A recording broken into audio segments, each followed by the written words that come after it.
Assalamualaikum warahmatullahi wabarakatuh. Innal hamdalillah nahmaduhu wa nasta'inuhu wa nastaghfiruh wa na'udzu billahi min shururi anfusina wa min sayyiati a'malina.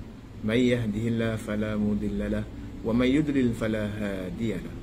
Asyhadu an la ilaha illallah wahdahu la syarika lah wa asyhadu anna Muhammadan 'abduhu wa rasuluh. Allahumma salli wa sallim ala nabiyyina Muhammad wa ala alihi wa sahbihi ajma'in. Qala Allah Ta'ala, a'udzu billahi minasyaitonir rajim. Ya ayyuhalladzina amanu taqullaha haqqa tuqatih wa la tamutunna illa wa antum muslimun. Allahumma ati nafsi taqwaha wa zakkiha anta khairu man zakkaha anta waliyuha wa maulaha. Alhamdulillah, ma'asyiral muslimin wa zumratal mu'minin rahimakumullah. Ibu-ibu, ayah-ayah, adik-adik yang sedang menonton, apa khabar? Semoga didoakan anda semua dalam jagaan Allah Subhanahu wa taala, sentiasa dikuatkan keimanannya, sentiasa dalam ketakwaan dan sentiasa bersyukur kepada Allah Subhanahu wa taala di atas setiap kurniaan rezeki yang Allah Subhanahu wa taala berikan ataupun turunkan kepada kita.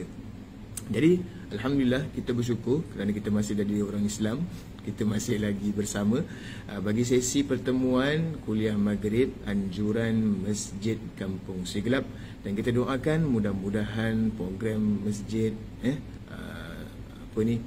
dana pengumpulan tentang keagamaan dan sebagainya sentiasa dalam jagaan Allah Subhanahu wa taala, dan mudah-mudahan kita dapatlah jalankan program seperti sedia kala lah, insya-Allah. Baik, ma'asyiral muslimin wa zumratal mu'minin rahimakumullah. Minggu ini kita akan sambung apa yang telah pun kita bincangkan pada minggu yang lalu. Namun perincian kepada hari ini, kita nak ceritakan kenapa kita nak kena keluarkan zakat. Apa hikmah yang perlu kita kena tahu daripada keluaran zakat tersebut. Jadi dalam kitab pembersihan atau pembersihan jiwa ini, Tazkiyatun Nafs karangan Imam Said Hawa ni rahimahullah, dia ada rincian tentang adab, adab batin dalam penunaian tunainya zakat, pengeluaran zakat. Sebab bila mana kita nak ceritakan tentang harta ni, dia satu benda yang kita katakan sesuatu yang akan sensitif lah. Orang selalu sensitif dengan harta ni. Sebab tu Allah sentiasa katakan dalam Al-Quran bahawasanya perkara-perkara keduniaan ni sesuatu yang hiasan. Ataupun kita baca dalam surah setiap pagi Jumaat kita selalu baca surah apa? Kita selalu baca surah Al-Kahfi, Al-Mal wal-Banun zinatul hayatid dunya. Kita kadang-kadang hubus syahwah, suka ikutkan apa yang hawa nafsu inginkan. Tetapi bila mana kita akan perbincangkan isu yang akan saya sampaikan nanti, ataupun apa yang akan saya kongsikan nanti, mudah-mudahan kita akan dapat sedikit sebanyak untuk kenal kurniaan yang Allah Subhanahu wa taala berikan kepada kita untuk apa dan sebagainya. Hikmah di sebalik pengeluaran zakat ni semua akan kita ketahui. Yang paling penting, kita lakukan kerana Allah Subhanahu wa taala, dan kita lakukan juga untuk mendapat keredaan Allah, supaya harta kita ini bukan salah satu fitnah di masa akan datang kita pada hari akhirat. Sebab apa yang ada pada diri saya dan juga diri anda, semuanya adalah pinjaman. Songkok ini kalau saya berikan, kalau saya dah meninggal, orang lain pula yang pakai. Baju yang saya pakai pun sama juga, bila saya dah tak ada, orang lain pula pakai. Kadang-kadang orang takut nak pakai, dia kata nanti tidur mimpi dan sebagainya. Kesian baju-baju mak kadang-kadang dibuang baju-baju ni. Kita jangan buang, kita kasihkan pada orang lain. Mudah-mudahan dengan saluran pakaian yang kita berikan itu, orang lain pakai, solat dan sebagainya, kemungkinan boleh dapat pahala bagi tuan yang mempunyai diri itulah. Tapi kalau dah tak elok, tak apalah nak buang dan sebagainya, nak buat kain perca ke nak buat apa, terpulang. Okay? Yang penting ada manfaat daripada apa yang kita ada sekarang ini. Baik, ma'asyiral muslimin wa zumratal mu'minin rahimakumullah. Dalam muka surat 55, ketahuilah bahawa orang yang menginginkan jalan akhirat, orang yang inginkan jalan akhirat, dia tak kata jalan keduniaan, dia kata jalan akhirat, dengan penunaian zakatnya, dengan mengeluarkan zakatnya. Sebagai apa? Sebagai wazifah, satu tugas. Dan tugas ini adalah yang Allah Subhanahu wa taala amanahkan kepada kita. Orang yang kaya mempunyai kelebihan, amanahnya apa? Dia nak kena keluarkan zakat. Supaya apa? Jadi kita nak kena lihat ataupun perhatikan. Perkara yang pertama, kita nak kena faham, memahami kewajipan zakat. Kenapa zakat ni wajib?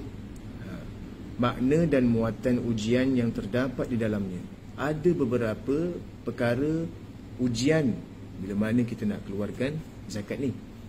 Harta saya terpulang lah, saya nak keluarkan berapa? Awak siapa yang nak ajar saya? Tapi bila mana Allah ini tahu tentang hamba-Nya, Allah letakkan berapa peratus? 25%. 25% daripada harta yang dia ada tu, Allah cuma minta 2.5, minta maaf, 2.5% untuk dia keluarkan daripada harta dia. Yang lain tu untuk dia. Tapi 2.5 ni untuk orang yang ada dia di sekeliling dia, yang dia nak kena berikan. Jadi 97.5 kita punya. 2.5% kita kasihlah kepada asnaf yang pernah saya sampaikan tadi. Namun begitu, kita keluarkan 2.5%, kadang-kadang kita rasa macam berat. Alahai. Sebab tu para penonton yang saya kasihi sekalian, untuk melakukan ibadah ni, dia punya cabaran dia amat berbeza. Saya keluarkan $50 besar ni. Saya keluarkan $50 besar ni. Tapi kalau nak keluarkan barang untuk beli barang kat Lazada, tak pernah pun kita rasa macam tu. Kita pergi Shopee ke, ni sekarang dah nak masuk yang apa, 12/12/2020, tengah mega sale, Black Friday dan sebagainya. Kita tak pernah merasa, padahal barang kita dah ada pun. Dan tak salah kalau kita lihat di mana-mana masjid melakukan satu benda aktiviti untuk memberi makan dan sebagainya, kita berikan, tak ada masalah, ikut kepada kemampuan supaya jangan ada timbul riak dan sebagainya. Contoh, kita duduk bersama teman-teman, kita katalah, semalam tu aku kasih kat masjid $4,000 kau, $4,000 aku taja untuk orang makan. Dan bila kita tanyakan itu, kita cakap atau kita sampaikan pada teman tu, maksud tu kita nak cakap. Maksudnya macam mana? Bila kita sampaikan tu, janganlah sampai dia dengarkan sesuatu yang mendatangkan, apa kata orang tu, mendatangkan sifat angkuh, ujub. Jangan ada perasaan tersebut. Sebab kalau kita ada perasaan tu, takut-takut apa yang kita dermakan ataupun berikan, dia mendapat kosong saja, tak dapat apa-apa. Malahan dapat kutukan pula daripada Allah Subhanahu wa taala. Jadi dalam kitab ini dia nak ajar kita nak kena faham kewajipan zakat tu apa, makna dan muatan ujian yang terdapat di dalam pengagihan zakat tu. Jadi mengapa ia dijadikan sebagai salah satu bangunan Islam? Salah satu bangunan Islam, padahal ia merupakan perbuatan yang berkaitan dengan harta dan tidak termasuk ibadah fizik. Jadi di sini bila kita lihat ekonomi itu penting, ekonomi dalam Islam itu penting. Sebab itu bila mana Rasulullah SAW, bila ekonomi keagamaan Islam itu kuat, maka Islam itu akan menjadi kuat. Tetapi kalau sekiranya dia longgar, di situlah akan datangnya masalah dan sebagainya. Jadi kita dapat lihat perkembangan Islam menerusi ekonomi, menerusi kebijaksanaan, dia bawa juga kepada kepribadian yang nak sampaikan agama Islam ni macam mana dan sebagainya. Semua memerlukan, diperlukan. Jadi bila mana kita ada ekonomi yang kuat, yang mantap, kita ada baitul mal, kita ada duit zakat dan sebagainya, di situ kita akan datangkan satu semangat untuk orang kenal kepada Islam dan memudahkan kerja orang nak menjalankan agama Islam. Tetapi kalau sekiranya agama Islam kita ni hanyalah agama meminta-minta, ada masalah. Orang akan label, oh Islam selalu minta-minta. Minta okey. Kita minta dan kita beri. Minta, beri, minta, beri. Bukan minta masuk susah, minta masuk susah. Tak, bukan macam tu. Minta masuk susah, tu saya tak tahu nak kata apalah.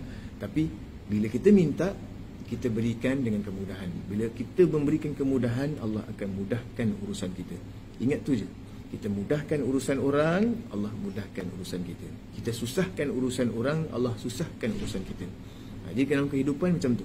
Kita mudahkan orang, Allah mudahkan kita. Baik. Jadi bila mana kita lihat di sini, dia bukan ibadah fizik.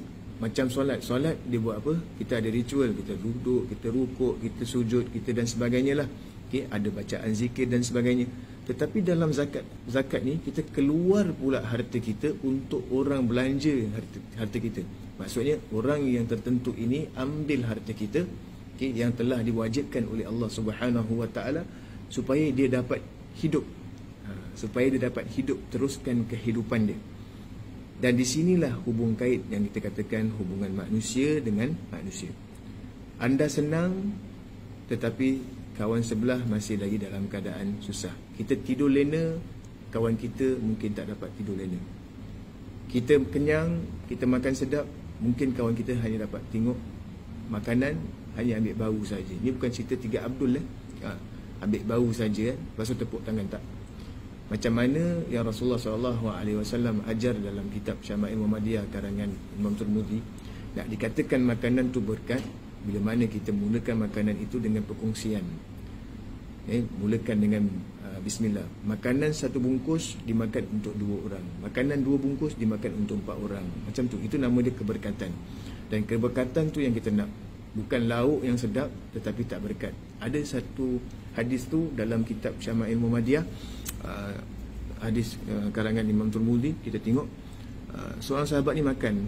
Dia kata bila makan tu dia dapat rasa keberkatan makanan tersebut.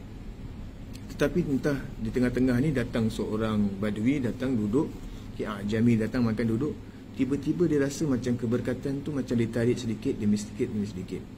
Dia ditanyakan kepada Rasulullah SAW, dan Rasulullah SAW menjawab, adakah pemuda yang tadi masuk ataupun di kalangan kamu ini ada tak yang baca basmalah dan sebagainya. Jadi untuk menenangkan hati yang keluarkan bayar zakat ni, selalunya apa? Kita doakanlah untuk dia. Mudah-mudahan kesejahteraan hartanya, mudah-mudahan hartanya tidak menjadi fitnah untuk dirinya, mudah-mudahan harta ini menjadi penyelamat bagi dirinya. Di situ dia sejuk sikit. Tak orang tak kita, ma'asyiral muslimin wa zumratal mu'minin rahimakumullah. Kita berilah, letaklah, kita infak sesuatu. Kita kata pula, ni masjid ni sama je, minta, tak nampak pun perubahan. Jadi kalau kita ada stereotip macam tu, masalah. Maksudnya stereotip macam mana, mungkin masa tu tak kena lagi. Dia ada projek lain yang dia nak buat. Tapi kalau kita rasa, macam saya katakan yang minggu lepas, kita rasa macam tak sedap ni, kita tanya dengan mereka. Jangan kita buat sesuatu yang boleh memisah belahkan antara satu dengan yang lain. Sebab kita ni apa? Kita ni adalah ikhwan yang perlukan di antara satu sama lain nanti di hadapan Allah Subhanahu Wa Taala. Okey, baik. Jadi dalam hal ini ada 3 makna. Dia ada 3 makna. Jadi yang pertama, pemahaman yang pertama tadi, nak faham kewajipan zakat ni, dia pecahkan sehingga ada 3 makna. Yang pertama, Sahibul Kitab mengatakan apa? Bahawa mengucapkan 2 kalimah syahadat merupakan komitmen kepada tauhid. Maksudnya bila kita buat pengakuan la ilaha illallah Muhammadur Rasulullah, secara tidak langsung apa sahaja tentang rukun Islam kita dah nak kena bikin, dah nak kena buat. Telah jatuh di bahu maja apa, macam kalau kita buat persembahan dekat raja dan sebagainya, di bahu gemala patik lah dan sebagainya. Ini tanggungjawab setiap mukallaf yang telah baligh, baik lelaki baik wanita, bila dia dah ucapkan kalimat tauhid la ilaha illallah Muhammadur Rasulullah, secara tak langsung apa kewajipan yang ada dalam Islam dia nak kena buat. Antaranya lepas syahadat, solat, lepas tu lepas solat dia nak kena buat apa? Dia nak kena puasa. Lepas puasa dia nak kena buat apa pula? Dia nak kena puasa, solat, bayar apa ni, syahadah, first syahadah, solat, puasa, zakat, lepas tu haji. Okey. Jadi dia kena ikut aturan tersebut. Dia kena ikut aturan tersebut. Jadi bila kita tengok aturan tersebut, ni lepas syahadah, bila kita bersaksikan tentang keesaan zat Allah Subhanahu wa taala, kita nak kena sayang kepada Allah Subhanahu wa taala. Cinta kita lebih kepada makhluk yang lain. Cinta kita lebih daripada harta yang kita ada. Lebih kepada siapa? Kepada Allah Subhanahu wa taala. Sebab kerana Allah kita ada di sini, dan kerana Allah kita tundukkan diri kita, kita bermunajat, nangis-nangis kepada Allah Subhanahu wa taala. Jadi syarat kesempurnaan komitmen kepada tauhid ialah hendaklah orang yang bertauhid tidak memiliki mahbub. Maksud mahbub kat sini perkara yang dia cintai kecuali dia cinta kepada Allah Subhanahu wa taala, Tuhan yang satu, Allah yang satu, Allahu Ahad. Jadi cinta ni tak boleh diterima dengan adanya persekutuan, ada persekutuan, sekutu. Maksudnya kita ada syirik. Sebab tu kalau sekiranya dalam rumah tangga, kalau ada orang ketiga, tu dah tak jadi, tak elok lah, tak sedap lah dalam rumah tangga tu. Jadi tak sedap. Jadi sama juga hubungan kita dengan Allah Subhanahu wa taala. Allah kata aku ni Tuhan yang satu. Jadi kau sembah pada Tuhan yang satu. Tapi bila kita dah sembah kepada Tuhan yang satu, kita minta pula selain daripada Allah, di situ datang kemurkaan Allah. Dan bila datang kemurkaan Allah, Allah kata apa? Dosa yang aku tak boleh terima ni, orang syirik kepada aku. Tak boleh ada kesyirikan kepada Allah Subhanahu wa taala. Jadi komitmen dia dalam zakat ni, maka tauhid ini secara lisan dia tak boleh jadi. Tapi dia nak kena buat daripada sudut fizikal.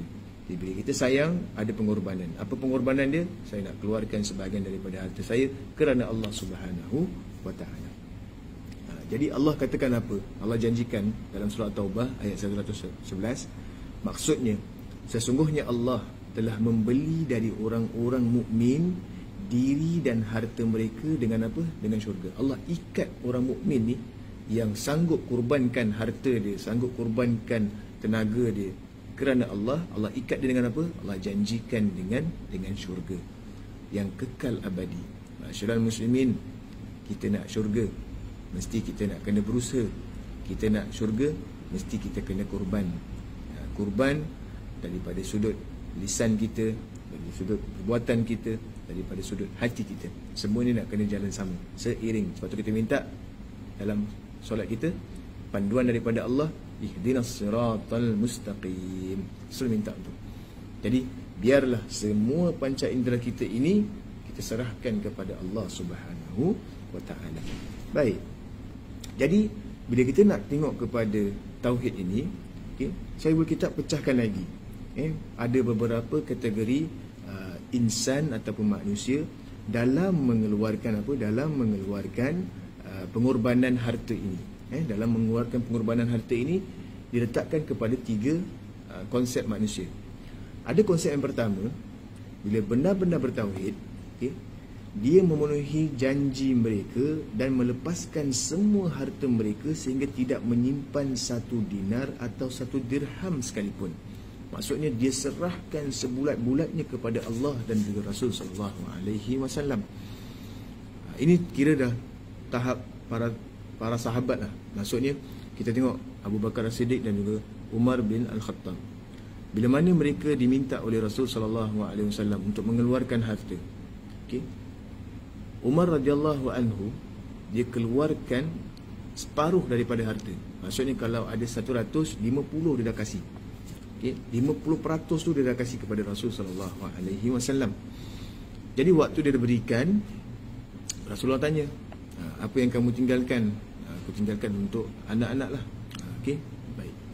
Waktu dia nak pulang, nak balik, sekali ternampak, maksudnya waktu di jalan tu dia terselisih sikit jalan dengan Abu Bakar As-Siddiq, dan dia perasan Abu Bakar As-Siddiq nak serahkan harta yang Rasulullah SAW inginkan ataupun minta untuk perjuangan Islam ni.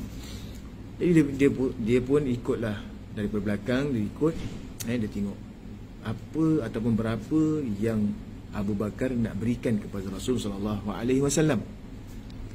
Jadi bila sampai di depan Nabi SAW, Abu Bakar kata kepada Nabi, "Ya Rasulullah, aku serahkan semua hartaku kepadamu." Dan Rasulullah pun terkejut, terkedu.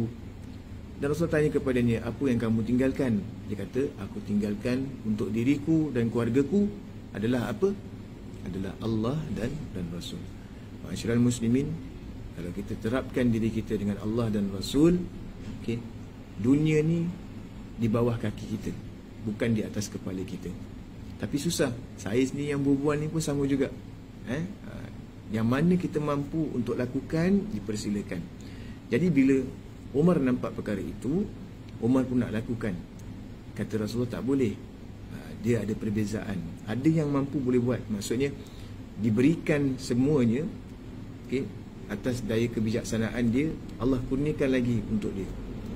Macam kita pula, ada yang kita boleh berikan, dan keperluan asas yang lain diperlukan juga oleh ahli keluarga kita. Jadi kita tak boleh terus kita kasih dan akhirnya kita pula duduk merempat dan sebagainya, pun tak boleh begitu. Allah tak menzalimi macam tu. Okay, Allah tidak menzalimi macam tu. Baik. Jadi bila kita lihat di sini, bila kita ada perasaan itu, Allah dan Rasul, kita dah tak mula berkira. Maksudnya bila kita dengar tentang ada kebaikan ataupun keperluan yang diperlukan oleh orang Muslim dan sebagainya, kita berikan. Jadi di sini yang pertama, dia serahkan bulat-bulat untuk perjalanan agama Islam.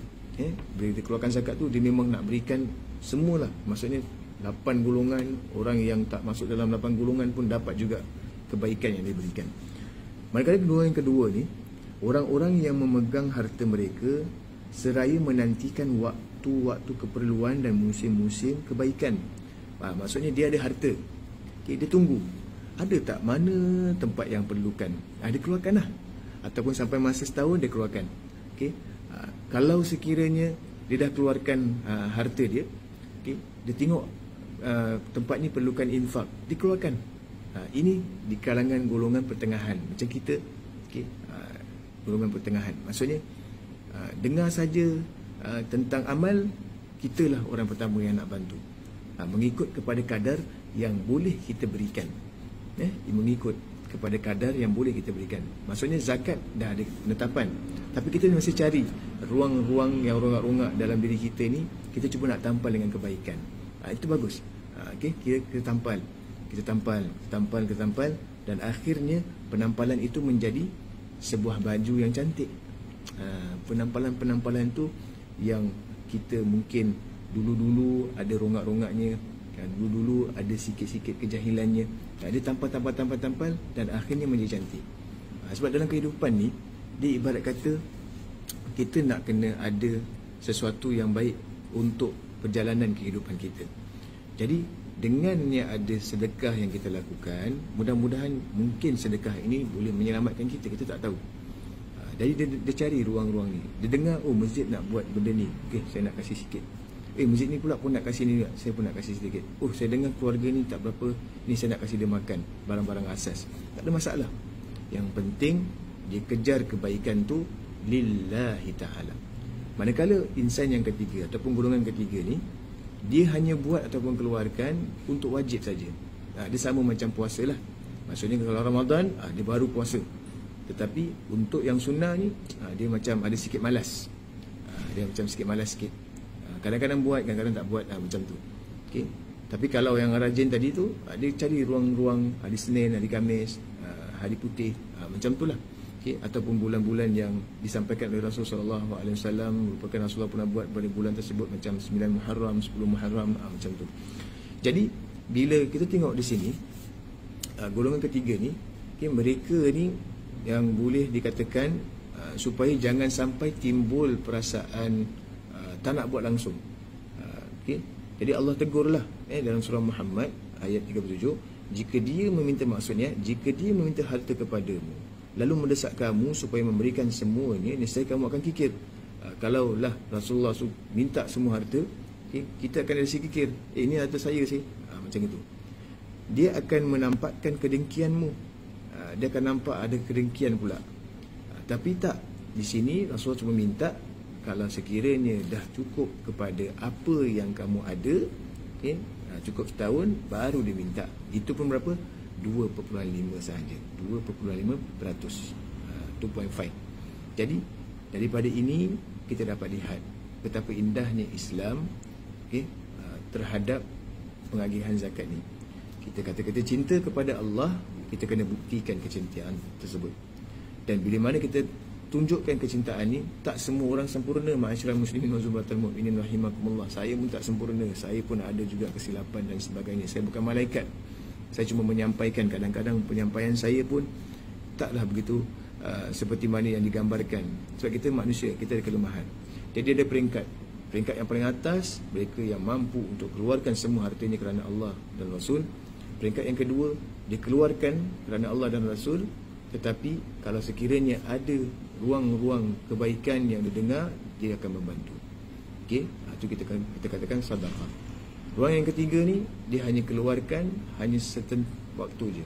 Tapi kita boleh doakan untuk mereka, mudah-mudahan mereka akan jadi golongan yang kedua.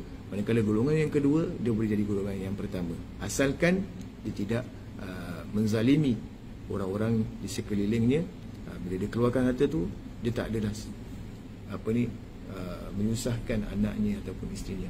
Jadi dia boleh nak keluarkan, dia keluarkan dengan jumlah yang begitu banyak, namun tidak menyusahkan orang-orang yang di belakangnya, insya-Allah. Ma'asyiral muslimin wa zumratal mu'minin rahimakumullah. Kita terus dengan kehidupan kita, lakukan kebaikan, buat sesuatu perkara yang boleh mendatangkan kebaikan di kemudian hari kita. Jangan kita nampak orang tu memberikan kebaikan, kita pula menyatakan sesuatu. Ataupun kita nampak orang itu telah membuat satu perubahan, kita tetap dengan pemikiran yang lama. Yang paling baik sekali, kita doakan untuk teman kita. Bila mana kita doakan untuk teman kita, secara tidak langsung kita doakan untuk diri kita juga. Okay? Jadi kita teruskan kehidupan, lakukan yang terbaik, kita bentuk peribadi kita sebagai seorang Muslim. Kita tunjukkan bahawasanya kita ini adalah hamba Allah yang sentiasa mendambakan Allah, seperti mana Allah Subhanahu Wa Taala sifatkan di dalam Al-Quran, iaitu orang-orang yang dipanggil ibadur rahman. Orang-orang yang dikatakan ibadur rahman. Yang mudah-mudahan yang baik itu datang daripada Allah Subhanahu Wa Taala, yang lemah itu daripada diri saya sendiri. Aku qauli hadza wa astaghfirullah wa billahi taufiq wal hidayah. Wassalamualaikum warahmatullahi wabarakatuh.